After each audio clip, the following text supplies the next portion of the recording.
A carreira do jogador Gerson alcançou um momento muito importante. Ele foi contratado pelo Cruzeiro, depois de sair do Zenit, da Rússia, por 30 milhões de euros. O time mineiro desembolsou 27 milhões de euros fixos, 169 milhões de reais, pelo jogador, mais 3 milhões de euros, 18 milhões e 88 mil reais, em bonificações por metas atingidas.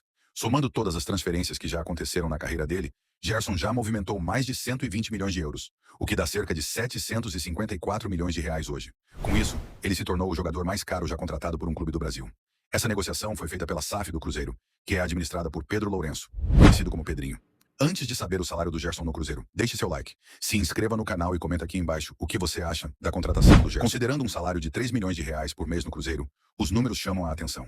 Esse valor equivale a cerca de 100 mil reais por dia, 4.100 reais por hora, aproximadamente 69 reais por minuto e pouco mais de R$ 1 por segundo.